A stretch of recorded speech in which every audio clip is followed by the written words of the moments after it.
permission to sleep over. The reason was obvious. They were waiting for the egg to hatch. It's not like they'd just been looking at the egg all day. The two of them watched TV, played video games, ate snacks, played videos, and played cards, before going back to play more video games. Right now the two of them were playing the latest Call of Duty, Zombies mode. "I'm out of ammo," Yami said. "I got ya." Amai quickly threw some ammo to Yami.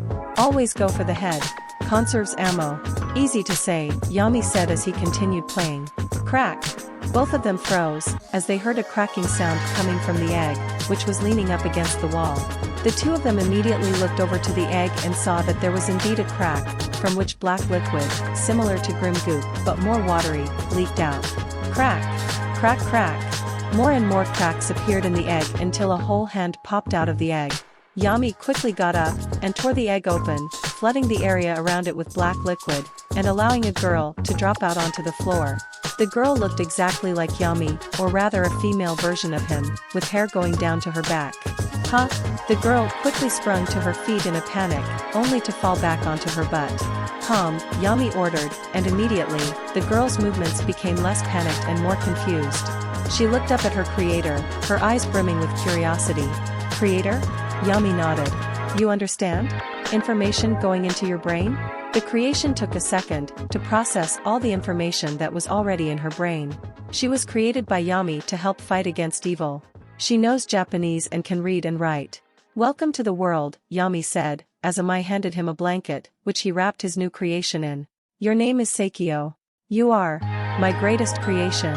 "Greatest creation," Seikyo repeated, as she looked down at herself. And the first thing she ever felt, past the initial confusion of her birth, was a great sense of responsibility. XXXXXXXXXXXXXX. "Alright, let's get this started," Futaba said as she looked at a computer. The first place Yami had taken his new creation was to Izuku, who then took her to the lab. Izuku, Yami, Futaba, and Amai were all looking down at Seikyo in her test chamber, from an upper observation chamber. "Seikyo, please feel free to use your power in whatever way you can," Futaba said. Seikyo, now in a basic white dress, looked down at her hands. Powers. She didn't know exactly what her so-called powers were, but she had a feeling it was connected to this weird energy she felt around her. Following her instincts, she tensed her hands, and that energy started gathering in her hands, becoming visible and turning into black orbs of energy. She then aimed her palms at the wall and pushed it forward. PWM. Black lasers blasted the wall, although they didn't do any damage. "Interesting," Futaba said as she looked at the readings on her computer. "She's gathering the same negative energy that Yami uses, and forming it into an energy blast. I wonder. Hey Seikyo, try creating a grim like Yami does. Just a small one-line mini Death Stalker." Seikyo nodded and looked back down at her hands.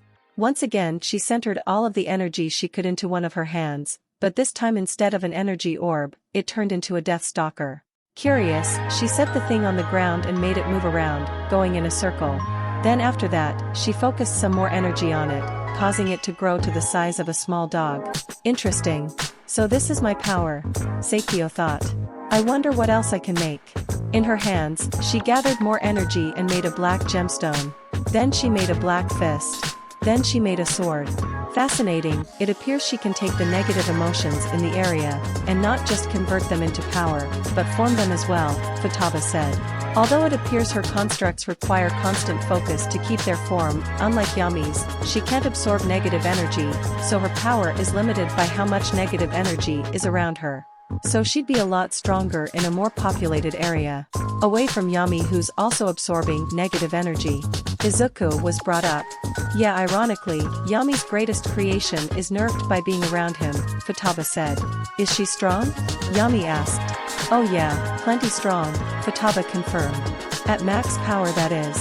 Speaking of which, there is something I wanted to test. Her body structure seems similar to the hound but without the brain weakness.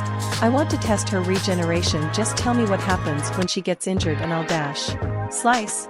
Everyone stopped as they heard a slicing sound from the chamber, and looked down to see that Seikyo had cut off her hand with a construct sword. Immediately, dark energy began to pool into the wound, and her flash rapidly regrew, until half a minute later the hand was regrown. Or she could do that, Futaba said, slightly surprised by the girl's eagerness to dismember herself. Hey Yami, can she feel pain? Yami nodded. Well, that's concerning. Looks like you've got another doozy to take care of, huh boss? Futaba said. Izuku sighed. I expected as much. And speaking of doozies, is she Yami's kid? His sister. What's going on here?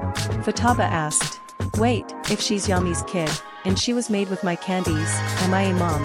Amai gasped, as a look of pure shock took over her face. Huh. Yami hadn't really thought about it, but despite that making sense, it also felt really, really weird. Sister. She's a sister. Then so it shall be. And no more thought shall be given to this. Izuku said decisively. Last thing he needed was to be a grandfather at his age. The media would kill him.